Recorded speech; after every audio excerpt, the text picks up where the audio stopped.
After the 6 months, we got to go home, which was Libby, and I started playing with the baseball team and stuff, and practicing with them, and having a good time. Not really like playing or anything, just kind of being there as more for something to do and to be with my friends again, because I hadn't seen them for 6 months.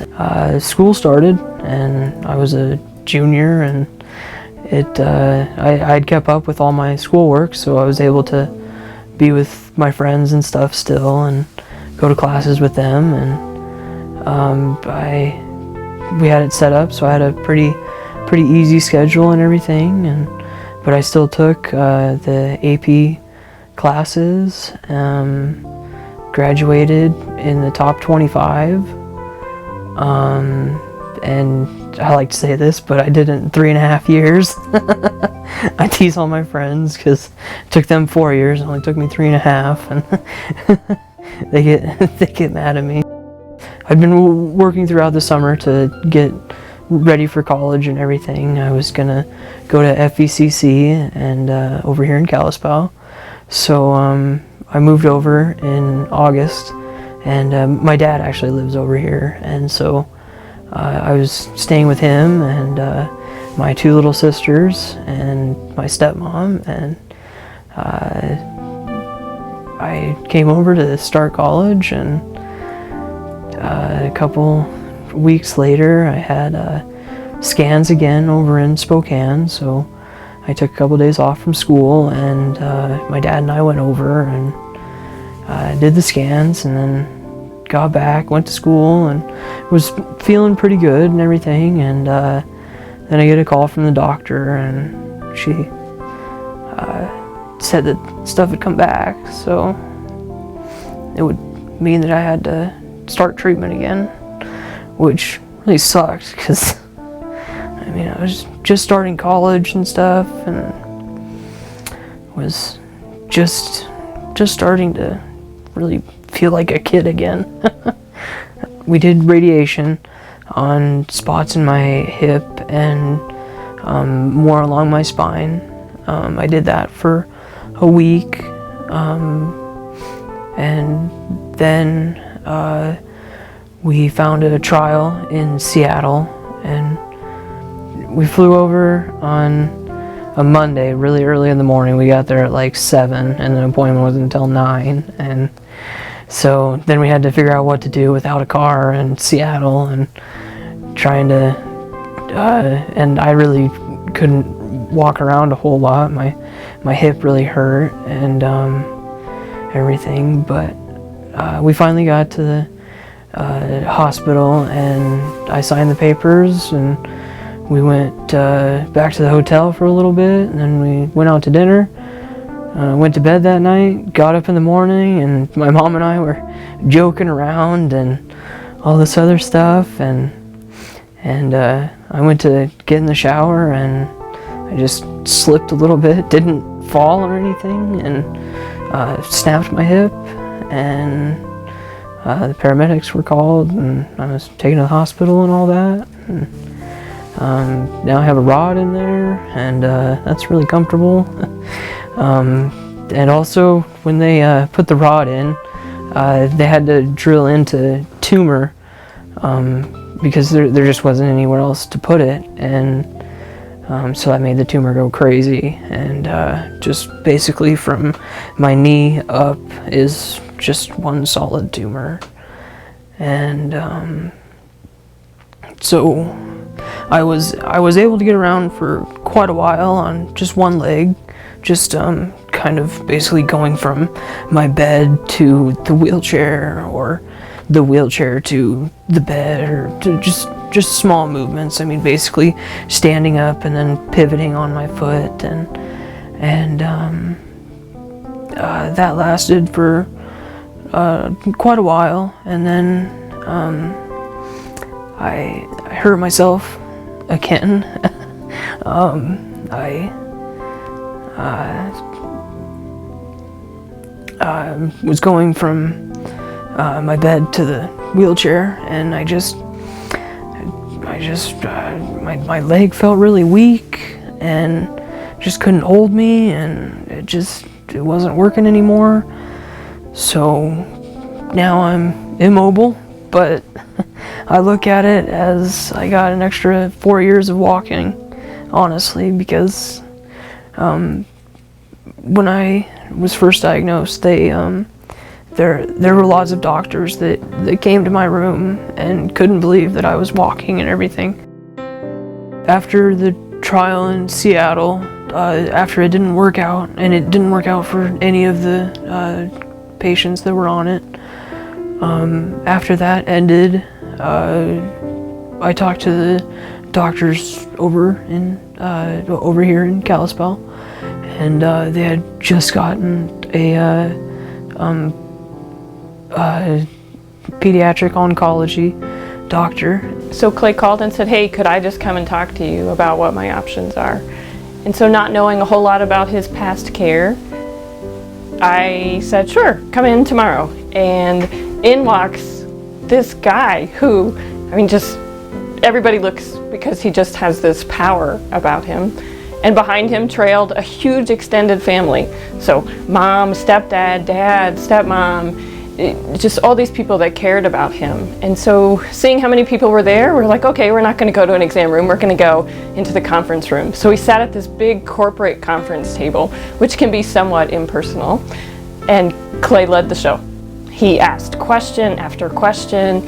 He is a very scientific thinker, so plans on being an engineer, and it came across in everything he asked. He would ask about, pathophysiology of the drug he's taking, or what about these symptoms, and can we do this? And it just was this huge moment of awe for me.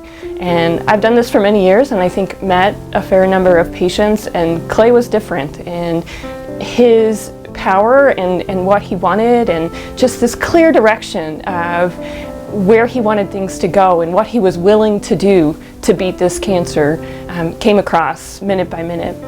So at that time, we told him about our brand new program. We'd only been there, I think, 2 months at most, and what are options for him. And so Clay has something called Ewing sarcoma. It's widely spread throughout his body. He's been through numerous types of chemotherapy and radiation treatments over the years, and had reached this point where, what's next? Do I enroll in a clinical trial? What can I do here? Where do I have to go? And so we talked about, what are some open studies, and how can we help you get on a trial but then still be home for time with family. And Clay was very adamant, even in the beginning, that time with family was what mattered. Even though he wanted to pursue everything, just how can he get the maximum quality of life? I really liked her, and she said she could do treatments here, and I said awesome, so I could be with my family and my friends and be closer to home and not over in Seattle. And so I started that. Clay started to transition more about what did he really want, and knowing how do you embrace what family members want, but at the same time think about what you really want. And he just has this unique quality where he can look down the road and he can lead everybody in the direction that he thinks is best for him. We had more scans on August 2nd of 2016, and I just decided that the chemo wasn't doing anything, so I decided to stop all treatments and everything, and basically get into hospice care. Big important part for being at home is being close to my support group. it wasn't living out of a suitcase or coming home to a hotel every night or not sleeping in my own bed. It was that I didn't get to see my little sisters or hear them laugh or see my dad and do our secret handshake and just to do the things with them that I normally do. Couldn't do that when you're 600 miles away. The team over here is awesome. From my nurses, Lynn Hall, Ashley, Michelle, they've been awesome ever since the beginning. Lots of fun. They've loved my sense of humor, and they've all just joined right in. My doctors, from Dr. Newhart to Dr. Eby, who I kind of see now, and my social worker, Carrie, just an awesome team. When I got to where I couldn't go out anymore, there was the new Star Trek movie was coming out, and I'd wanted to see it, and because we had made plans actually before I had stopped being able to go out and stuff, that my friends and I were gonna go see it, and but once I was immobilized, basically, I just couldn't make it. I started making phone calls, and I made a lot of phone calls, and I talked to a lot of people, and eventually was able to talk with somebody who this just really resonated in them too, and from Paramount Studios, and they opened themselves up and really wanted to be able to share this with Clay. Although this movie hadn't been released into DVD form and it was still in the theater, being able to get that into his bedroom so he could see it there. One weekend, I had all my friends over and we watched it in the comfort of my own room. I was laying in bed and my friends were all around in beanbag chairs and popcorn and Mike and Ike's and all kinds of good stuff, and we had a good time, and it was awesome. The team here is really great. And then you add all of that, this just crazy sense of humor. It would be some of the hardest days, hardest discussions, and Clay will have you laughing.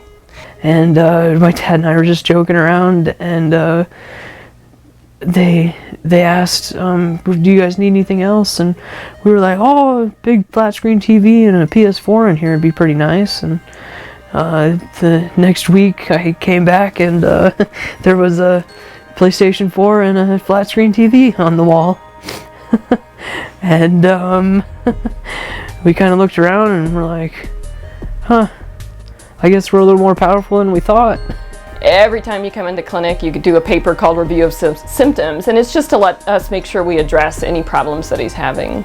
And there was one box that talked about maturity, and Clay wrote in, I am much more mature than anyone else my age. And he meant it to be funny. I mean, it really was. I mean, I put it on my wall because it's hilarious. They treat you the same as they did before, not as a dying person or something. Yeah, you're sick or whatever, but you're still you. He loves to give our nurses a hard time, and he'll give you the wrong date of birth. He'll scream like you're hurting him just to see if the person's going to react, even if nobody's touching him. First day I meet with my hospice nurse, she comes in, you know, hello, how's it going? My name's Clay, and blah blah blah, and she sits down, and we get towards the end, and she goes, so what days are you available? First off, I can't move, so I'm here in this room. This is where I reside. So I start telling her, well, Monday I've got my marathon training, Tuesday's hockey practice, Wednesday I've got that chess club in the park, and by this time she looks up from her computer and goes, really? And I go, no, literally any day that you want to come, I'll be here. This is a new clinic. We have new staff. Many have had experience with children with cancer in the past, but really bringing into this whole new context of Kalispell. And he made everyone want to work in our group. And that's hard. You're taking a child that people know doesn't have a great prognosis, and everyone wants to work in this field because he showed that there's just such a close environment. The families walk that walk with you, you support them and they support you, and he just let everyone feel that connection, which was really beneficial to all of us.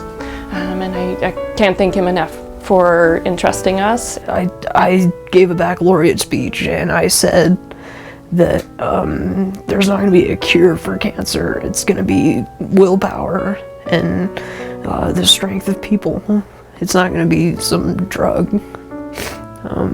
Because even a drug, if you have no fight, you're not going to win. He gives back in different ways, and he helps us grow as individuals as well. Clay and I have talked a lot about what did he get over the past year, and time. He got time with family. He got access to chemotherapy that, though may not have been curative, prolonged his life, and it gave him more time with his sisters and his brothers and his mom and dad and all of his family that are so close and really have come together. And that to me is just as important as finding a cure for cancer, is how do we make this location really work for these families. And his mom has come to us several times saying, I would like to do something to let people know Clay's story and let people know what this clinic has meant to us.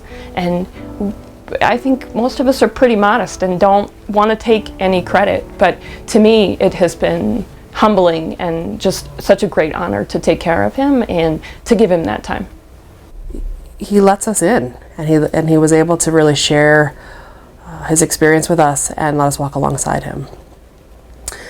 I have walked with Clay through some of these big transitions that he's had recently in his life, and been really honored to do that and be there with him and his family. He does come with quite an entourage of people that care about him, and it's just it's a testament to how many people love him and want to be close to him. He just has a way of putting everyone at ease. He, I think, really understands way more than's ever fair for a young adult to know. And so we've transitioned over the past year through different phases of his care until the point we are today. And we go and see him on a regular basis, and it's not because I'm a medical provider, it's because I really enjoy just sitting there talking to him. And I've told him several times, you're the highlight of my week. It's pretty hard to watch someone go through that and make you laugh. Go with your gut. I mean, and go with what you truly want.